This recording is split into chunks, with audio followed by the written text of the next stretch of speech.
exciting.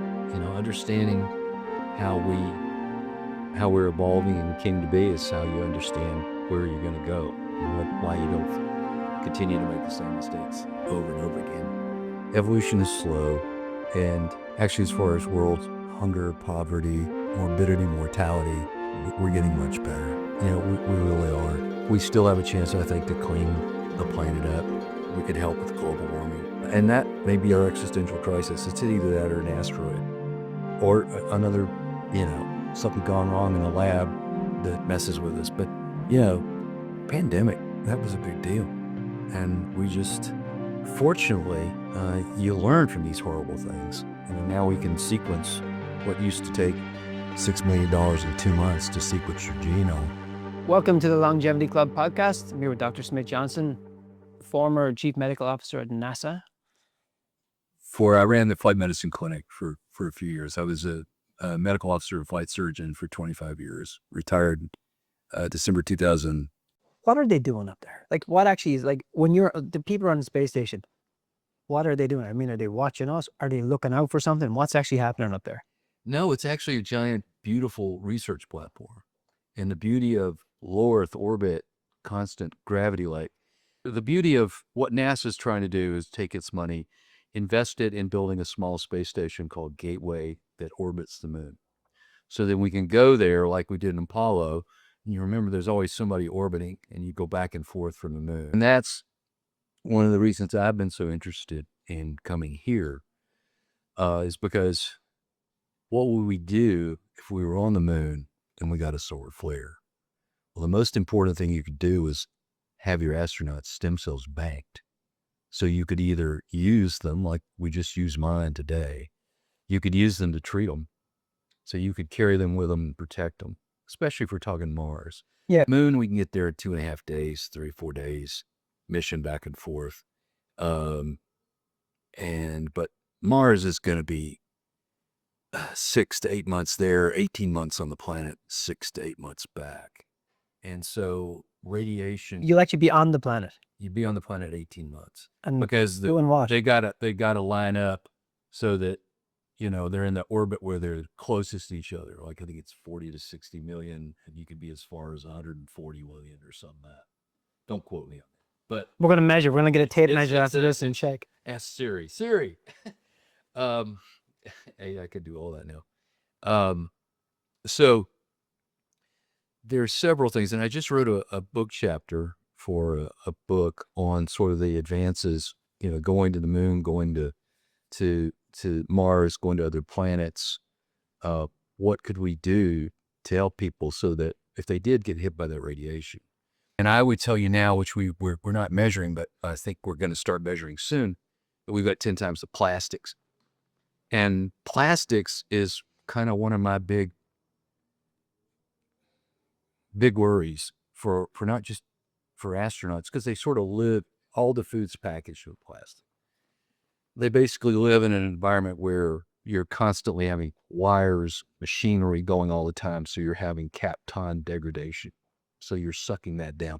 Just like we're getting off-gassing from a building, from the walls, from the carpet, if we had carpet, or from, this isn't probably real wood. I don't know, maybe it is. But it could be paneling, and that was the problem. It came with the building, so Yeah, we'd have to And look back.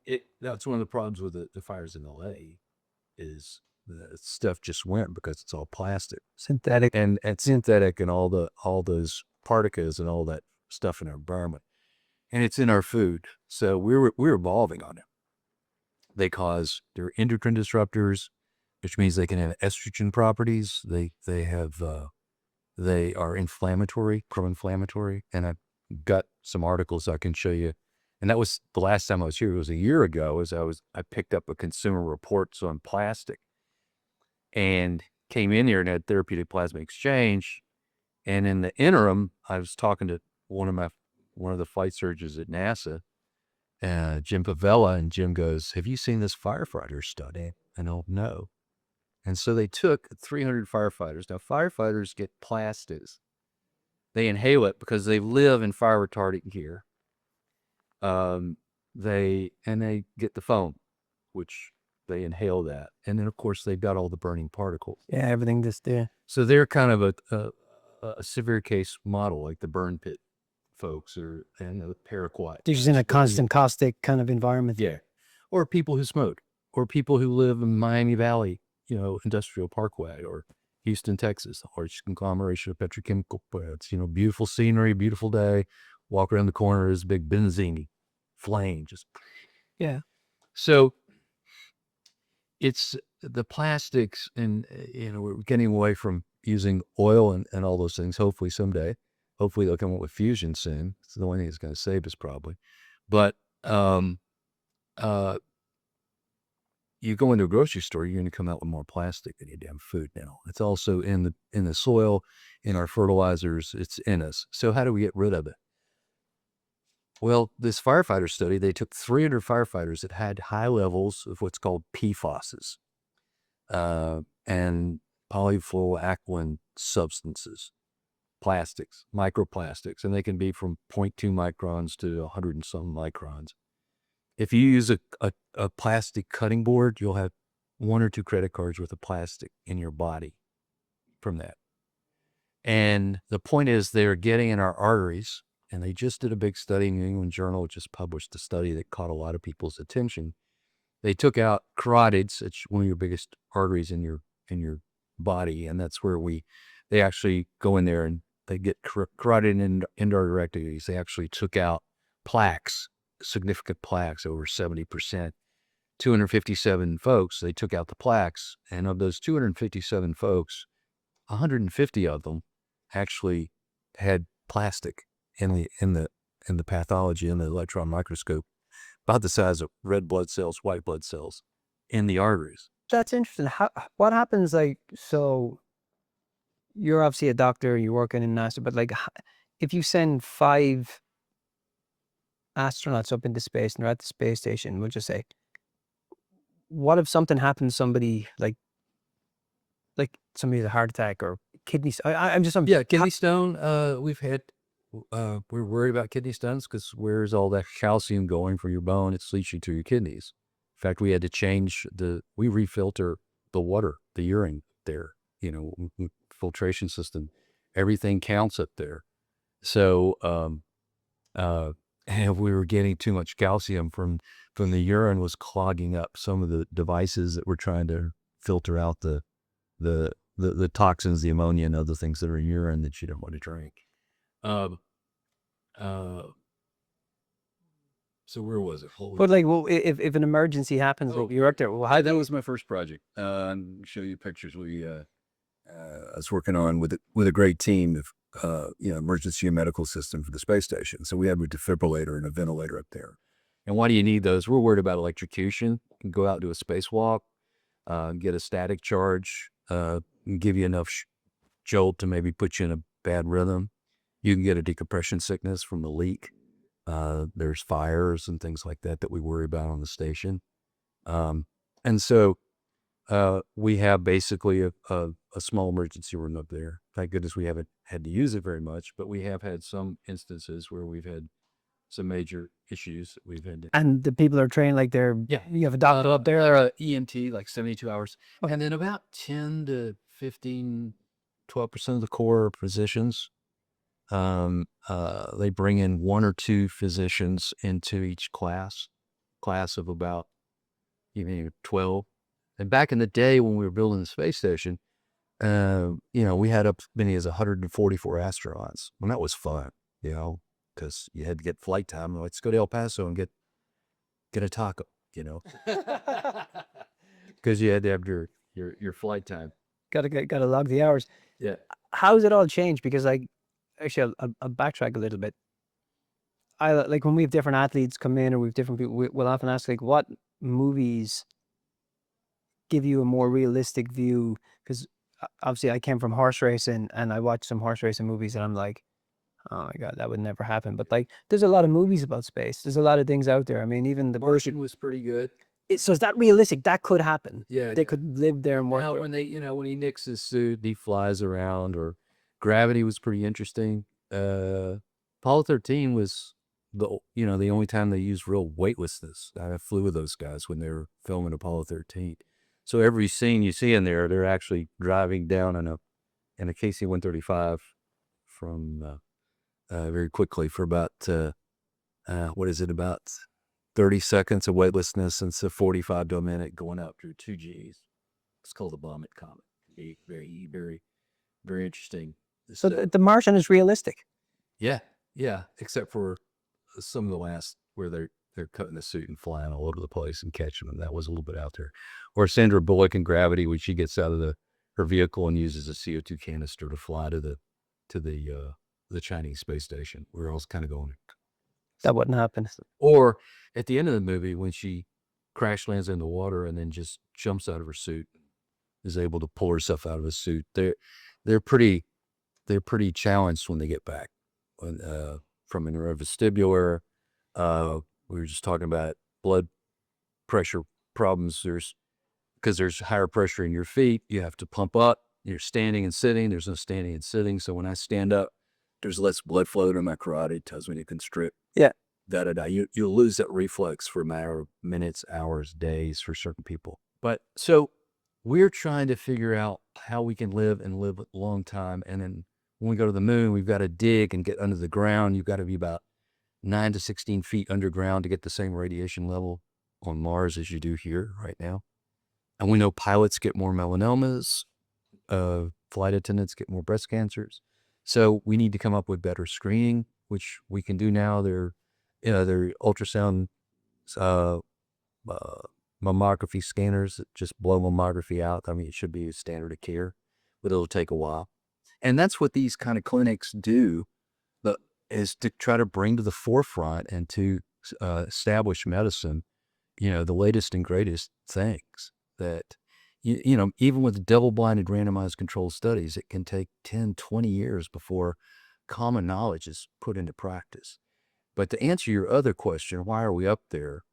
Commercialization of low Earth orbit is to stay in microgravity. And microgravity, if you have electroimmunophoresis, if you put a charge here and here, and you're trying to put a piece of protein here and purify it, if you've got a grid that is now without gravity this long, instead of this long, you can purify things better. You can make better protein crystals. You can make better fiber optics. And you can manufacture them up there. And it's also a hell of a view, apparently. So I can only imagine. So I think everybody, like, as little kids, we were kind of like, it's Star Wars or Star Trek. Which one are you? Star Wars and Star Trek. Star Trek we had a rule you couldn't watch television during weeknights. It came on Thursday night at like 9 or 10. I said, well, gotta watch Star Trek. So just go ahead and give me my punishment. So get ahead of it. So Star Trek, I started off on that. Yeah. And then Star Wars, of course. And then, yeah, I got to watch Star Trek as a kid. But so when I'm asking you, like, why are we up there? Is space the final frontier? Is we get past Mars? You're. Well, then we go to Interstellar. What's out there? That's what we all want to know. We want to know what's out there. What's going on, or what's in here, Yeah. or with quantum physics, and the fact that if you take a solid object, anything, there's more space than there are molecules of tungsten or whatever, of aluminum or steel. There's more space in there than there are actually materials. So I saw Interstellar the other week. I revisited it, but it's going into different realms, and it's also understanding for the survival of the species. It's just, I watched the comet go by here 4 or 5 months ago, just passed by, and you could actually see it. We got a picture of it, and it's just a bunch of fireballs coming at you. So what we need to do is be able to scan those and be able to find one that's coming at us. It's a threat. Move it out of the way. And then there's global warming, which is huge, and it's real. I mean, anybody who wants to say, you get different opinions on different things, but if you just look at weather, I'm from Ireland, and I've seen the weather change there in the last 10, 15 years that it's like, it's not normal. The normal keeps changing. So something's going on. Well, the orbit of the Earth around the sun changes from oval to the axis of the Earth can change 15 degrees to either side. It takes 75 to 100,000 years. Bottom line, about every 100,000 years, we do a 25,000 year blurb where we're right here at the top. So we actually should be cooling. But because, and we know this from core samples from the soil in Antarctica and other places and the Arctic, but we do this. And so right now we should 12,000 years ago, well, not here, but just north of Atlanta, we were in glaciers. So yeah, it's changing. But the fact that the carbon dioxide, which has always mirrored the heat, the temperature, is now here. Way higher. Yeah. So the real concern is we start blowing off the ice cap so quickly that the methane pockets that are formed under it go up, and then we greenhouse the place, and then we've got a mess. And hopefully fusion in the next, I think, 8 years, we ought to be able to get a practical reactor going, get back to nuclear, use it. It's much safer now. Stop burning fossil fuels, which is impossible. And I would say now the pollution plastics is really a key for us as a species, as a toxin. We learned that about pesticides, Roundup, paraquat, and that kind of stuff. So eating good food, and then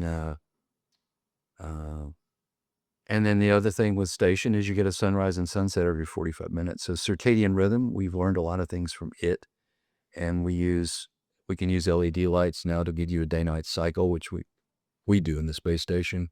There's a time shifter is an app you can use when you travel that works really well. Melatonin is not a great sleep agent, but it's a really good chronobiologic. You can take it at the right time, will help you shift to the time zone you're trying to get to.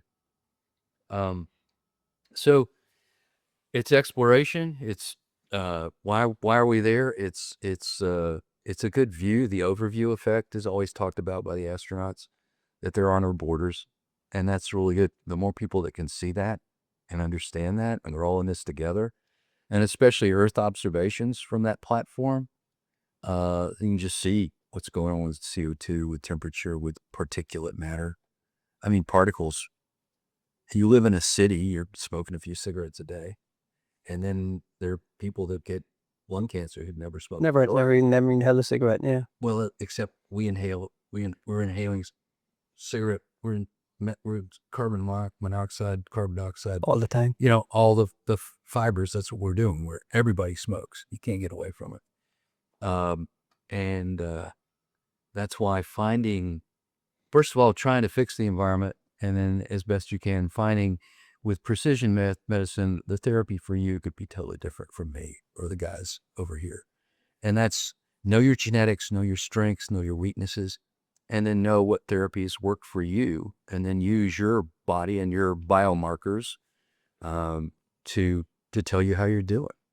And we've got this biophotonic scanner that I brought here that is a really kind of new technology that I just ran into about a month and a half ago. I've had one now for a week. It basically measures using a light wave, measures the last 4 to 5, 6 weeks of your carotenoid levels, in other words, your vegetables. How long does it take to? 30 seconds, non-invasive. Should we do it? Sure. Let's do it. Let's do it. Beta tested it, validated it, that what it's showing, that these beta carotenoids, think of a pulse oximeter. It's shining a light in there, and you have a different color rendition of a hemoglobin that's carrying oxygen has a different color than the hemoglobin that doesn't. So that's what a pulse oximeter is doing. 98% of your hemoglobin in an artery, a pulse, is that. So this actually uses a light source here that goes through your palm and is absorbed here, and will actually, it's called Raman photospectrometry, and the guy that they worked on it out of NIH and University of Minnesota. But let's see.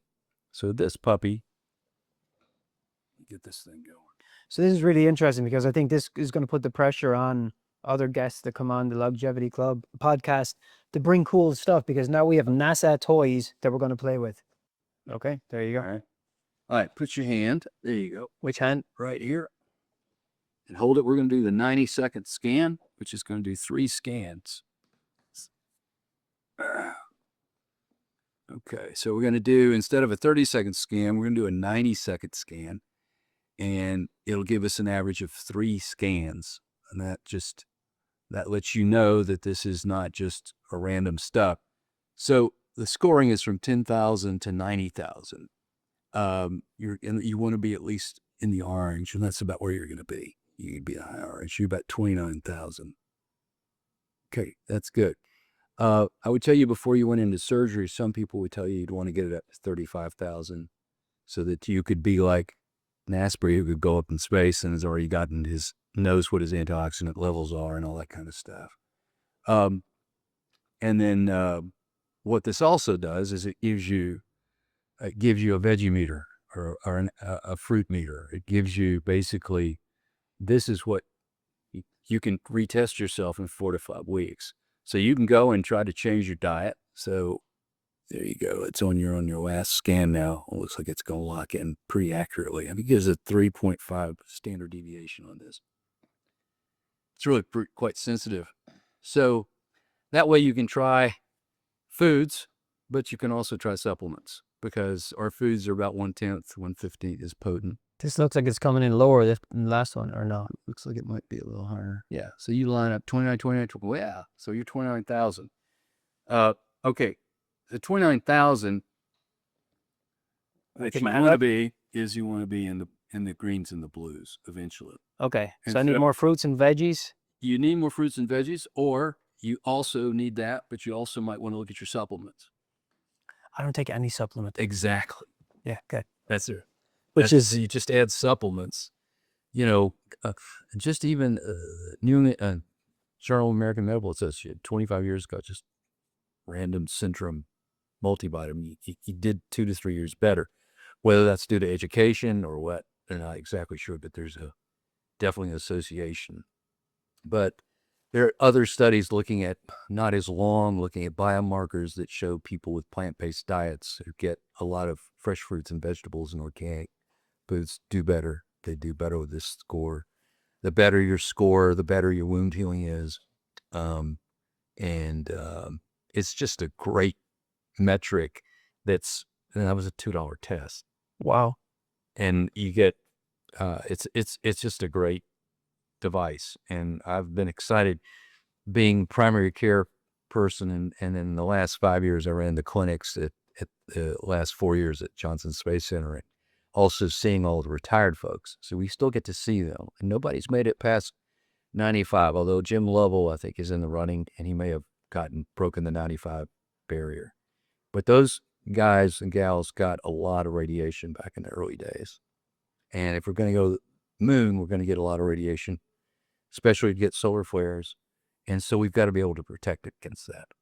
And once again, you've got a human advanced state of aging model. So what's good for astronauts is good for all of us. One of the talks I've given over the years is space medicine, terrestrial applications for human health, performance, and longevity. So what's going to make an astronaut do better in a spacewalk, which is the most dangerous and toughest thing in the world to do, is going to make him a better athlete, and it's going to make your athletes better. There's a supplement medicine that's called ribosine, Cellgevity, that I think you guys should know about here.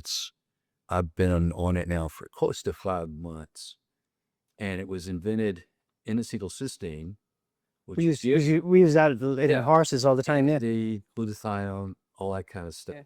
Yeah. Each cell's most potent antioxidant. That's what N-acetylcysteine was invented. The guy that invented it just passed. He was 98. But he also invented a thing called ribosine. And it's what we used to give people that would have an overdose from Tylenol or, liver toxicity from either. And fatty liver's huge in our country because obesity and refined sugars and, alcohol will contribute to it. So I have to use myself as a metric. So I did a full body scan at one center and clocked in around 12.5, 13% fatty liver. You want it under 4 or 5%. And I decided to get on, and what I did was just add the Cellularity and just added that 250 milligrams of ribosine a day. There's no toxicity. It doesn't cost, I don't know, $60, $70 a month. And then I repeated my liver scan, and bada boo, bada bang, I'm down to like 3.9. And I really haven't, went through Nothing changed except just going through the Christmas holidays and pigging out and putting on an extra 5 or 6. Sorry. So that sold me, and they've got tons of data on. NASA did a study with cataracts, and in animals. They've done a bunch of studies with mice and N-acetylcysteine with radiation exposure. So I have every astronaut I've talked to about this. I put them on it. It's up to them whether it works or not. I can only go by kind of the data that's out there right now. So you speak to everybody when they come back down? Like you like when you live NASA, like your job was to... I retired. I haven't been a NASA civil servant since December 2019, but I worked closely with NASA with Axiom because we flew the first commercial crew to the space station. Michael Lopez Alegria, who Axiom 1, and then Peggy's 2. And Peggy's about to fly 4. I think they're supposed to go up in May. Just said hi to all of them.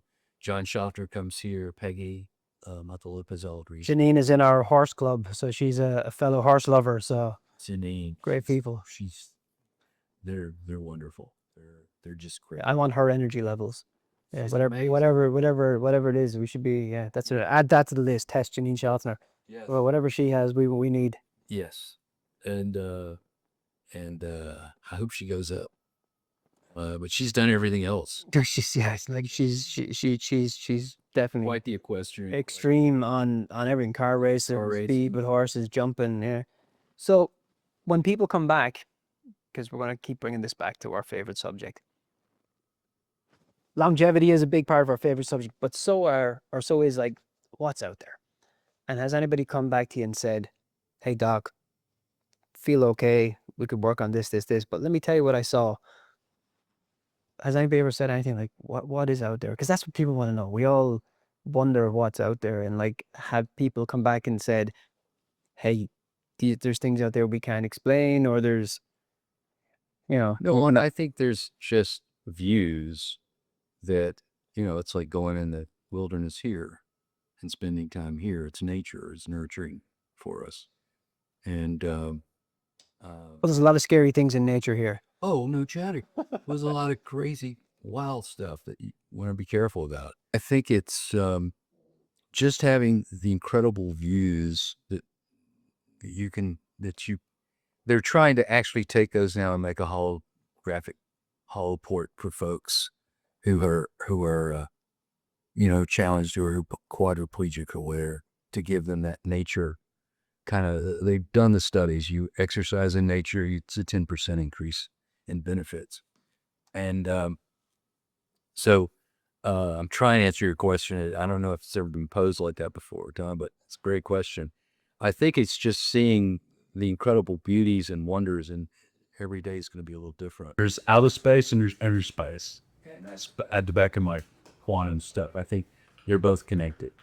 And it's exciting to explore the solar system more of an atom. I mean, if you think about it. So knowledge is fun, and it gives us a purpose, and that's all life. I think we always just wonder, like, I think there's a person alive that hasn't just looked up at the sky and was like, I wonder what's out there. And then, like, if you study, history, and like I look at places like Newgrange, in Ireland, it's 6,000 years old, but 21st of June, the center lights up. 21st of December, the center lights up. Some of these places around whether the Mayan ruins or different things, like just how they put things together. Like Right. I often wonder, like, well, where did they get the help? Because there's so many things out there that just, when you stop and look and go, How did they? yeah. So who helped them is what we're trying to ask you. we're going to keep asking, right? I think that's fair. We keep asking. You know, Star Trek's a good model. You know, You think Star Trek's on the right track? yeah, yeah. And we know that there are other civilizations out there. It would be narcissistically egotistical to consider that we're the only planet that has life on it like this. And you know, you can just, and as far as communication with radio frequency waves, it's just in the next 10 years, we've gotten radio signals out far enough that it could be another planet that we might hear back. Something's bouncing around out there. Something's bouncing in, and we're moving through space. So I think we're going 1,000 miles an hour right now with the iron core generating that force field, and we're going around the sun about 65,000 miles an hour. And our solar system, galaxies going around our solar system at another 100,000 miles an hour. And we're going through space, and we've never been in the same space ever, because it's expanding and going like 948,000 miles an hour, something like that. You have to do the math on that, because I probably just made all that. I didn't make it up, but I did the calculations. Your guess is definitely going to be better than ours, so we're trusting you. Dr. Johnston, really appreciate this. Was really informative. We now know that there's other things out there. That's the biggest takeaway. Can't thank you enough. Exactly. We know. It's fun, man. Absolute fun.